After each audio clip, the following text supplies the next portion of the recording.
Confessioni di Bar Bakhtas. Fama, solitudine e amore.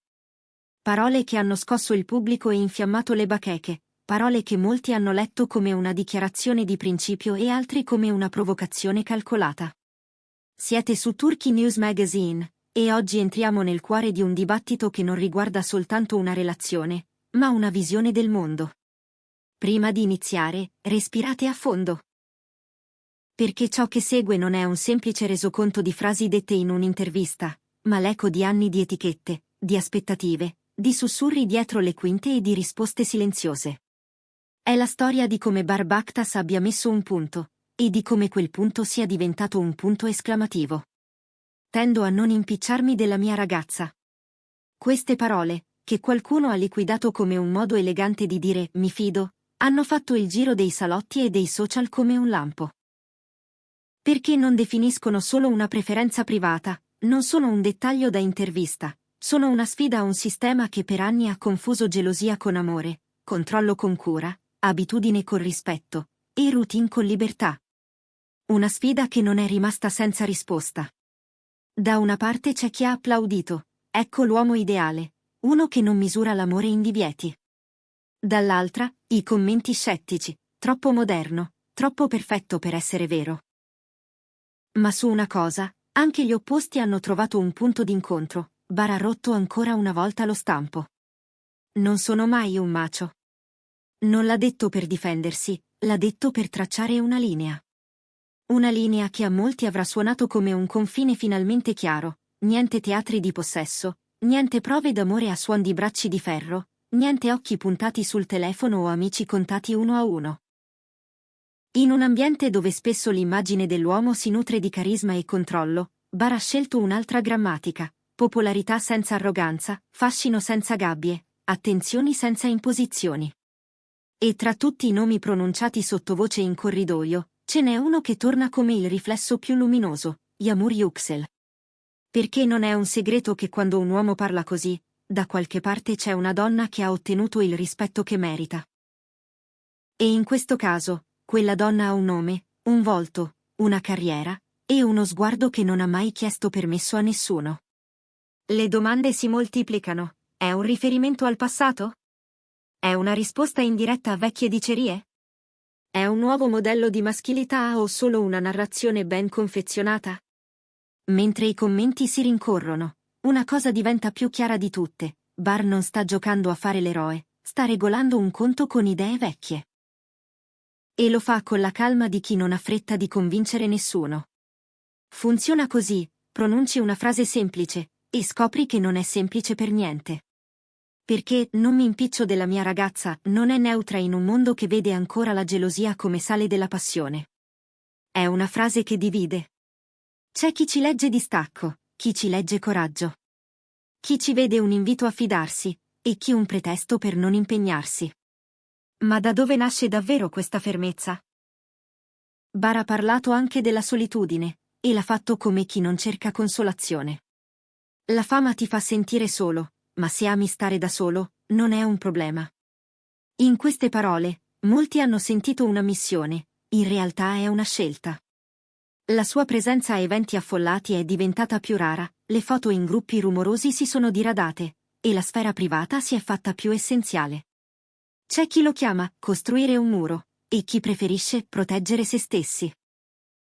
La verità è che uno schermo acceso non regala intimità, e Bar questo lo sa. La sua solitudine non è un'isola, è un laboratorio. Uno spazio dove anche l'amore trova aria, non catene. Arriviamo alla linea rossa delle relazioni: il controllo. In un panorama dove le storie d'amore spesso si raccontano in termini di divieti e rapporti di forza, quel "non mi impiccio della mia ragazza" suona quasi rivoluzionario. Niente diktat su come vestirsi. Niente veto sugli amici. Niente indagini sui like. È qui che partono le domande di chi fatica a fidarsi: ma non è troppa libertà? Se ami, un po' sei geloso. La libertà rovina la coppia. Eppure Bar fa un passo di lato e nega il presupposto. Per lui, libertà non significa disinteresse. Significa fiducia, e la fiducia non si controlla, si rischia. Che questo piaccia o no, è un discorso che mette a disagio, perché scoperchia l'abitudine più radicata, di mostrare amore vietando.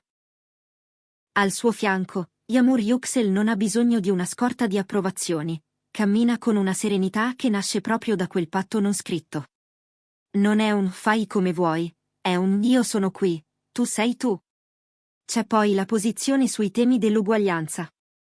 Non parliamo di slogan da cartellone, ma di un'idea che Bar ha detto di aver respirato fin da piccolo: il privilegio esiste, e va riconosciuto. Qualcuno ha storto il naso, sembra PR. Ma il tono era quello di chi non ha nulla da vendere. Uomo e donna, stesse regole, stesso rispetto. E nella vita privata, zero doppie misure. Le chiacchiere sostengono che questa coerenza abbia costruito ponti con molti e creato distanza con altri. Qualcuno lo chiama troppo sensibile. E va bene, sensibile allora. Perché la sensibilità, quando è scelta, è un muscolo e non una ferita. Il prezzo da pagare? Ho perso un amico. Una frase arrivata quasi in sordina, e proprio per questo ancora più tagliente. Perché perdere un amico non significa soltanto cambiare tavolo, significa accettare che non tutti ti seguiranno quando decidi di non ridere a battute stanche e di non restare in silenzio davanti a frasi che feriscono. C'è chi vede in questo la radice della sua solitudine. C'è chi ci legge la prova che la sua solitudine è forza. E mentre i forum si dividono, un fatto resta: quella perdita non viene sbandierata come medaglia. È un costo silenzioso, che Bar porta con naturalezza.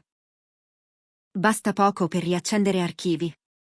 Alcune cose che facevo in passato non le rifarei. E giù foto vecchie, interviste riesumate, paragoni, retroscena. Pentimento o maturità? Dietro le quinte, si racconta che negli ultimi anni il suo modo di vivere le relazioni sia diventato più intenzionale. Meno concessioni al rumore, più ascolto. Distanza quando serve, chiarezza sempre. E qui Yamur diventa più di un nome, è la persona davanti a cui questo manifestarsi prende forma. Non per esibire perfezione, ma per mostrare due carriere, due agende, due identità che scelgono di incontrarsi senza annullarsi. Recitazione e psicologia, il doppio binario su cui Bar corre da tempo. Non usa il lavoro come vetrina, ma come officina. Non c'è una destinazione finale, ripete. E mentre altri inseguono la sicurezza del ruolo facile, lui rifiuta la comoda ripetizione. Si sussurra che abbia detto no a progetti che promettevano visibilità a palate. Perché la storia contava meno del clamore. E quando l'attenzione pesa, torna a quel laboratorio interiore dove si entra soli e si esce un po' più sinceri con se stessi. Anche qui, il pubblico si divide: coraggio o snobismo?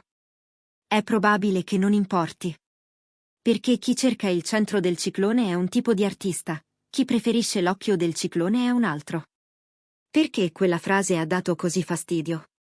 Forse perché smonta un'antica confusione: confondere il possesso con la cura. Dire non mi impiccio significa accendere un faro su quella differenza sottilissima tra proteggere e impadronirsi.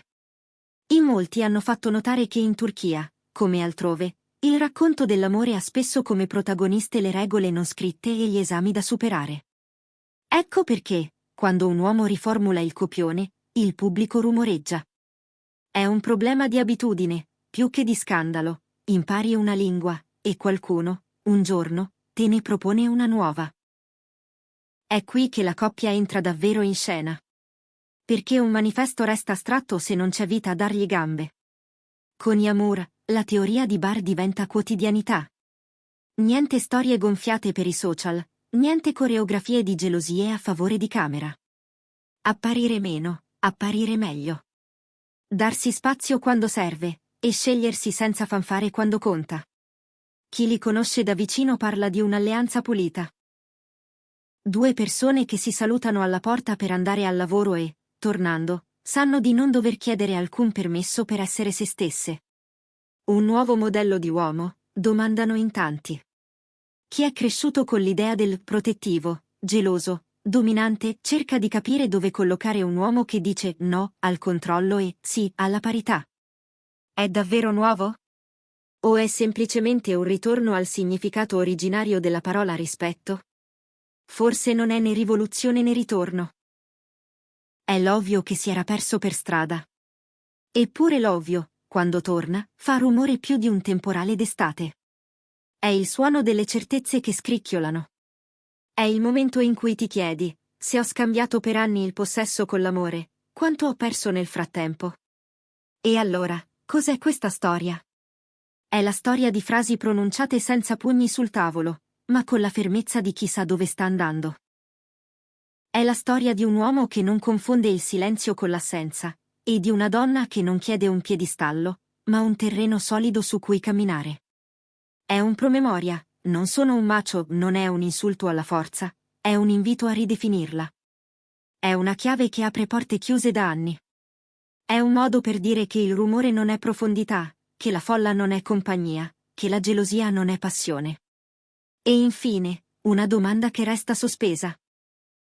Parole come queste nascono da una consapevolezza vera o da quel gelo discreto che la fama a volte porta con sé? La risposta, forse, sta nel tempo. Perché il tempo spoglia i manifesti e lascia in piedi solo ciò che è vissuto. Oggi, quello che vediamo è un uomo che preferisce la calma al clamore e una donna che non ha paura di brillare accanto a lui. E vediamo un pubblico che, tra applausi e diffidenze, non riesce a smettere di parlarne. Non mi impiccio della mia ragazza, suona in fondo come un mi fido di te. Non sono un macho, sembra un non devo interpretare nessun ruolo per essere ascoltato. La fama ti fa sentire solo, ma a me piace stare da solo, diventa scelgo la mia compagnia, per poter scegliere meglio anche la tua. Frasi semplici, risonanze enormi. È sempre così con le parole che pesano, non passano mai di moda. Restano, si sedimentano, diventano parte del modo in cui d'ora in poi parleremo d'amore. E quando, tra mesi, le vedremo citate di nuovo in un post, capiremmo che non erano un capriccio di tendenza, ma un piccolo spartiacque. A voi la scena adesso, credete che la libertà tenga insieme due persone più della gelosia? Pensate che fidarsi sia una scommessa perdente o l'unica scommessa che valga la pena fare? La discussione è aperta, e non potrebbe essere altrimenti. Intanto, Bar e Yamur continuano a camminare su quella linea sottile dove si incontrano discrezione e presenza. Niente effetti speciali. Solo due voci che si rispettano abbastanza da non parlarsi sopra. È poco? Forse. È tutto? Forse anche di più. Perché in un mondo che pretende dimostrazioni a scadenza, scegliere di non impicciarsi è il gesto più rumoroso che si possa fare. E questa, alla fine, è la ragione per cui se ne parlerà ancora, e ancora, e ancora. Perché ci sono frasi che non svaniscono quando le pronunci, diventano più forti con il tempo, e nel tempo trovano la loro vera misura.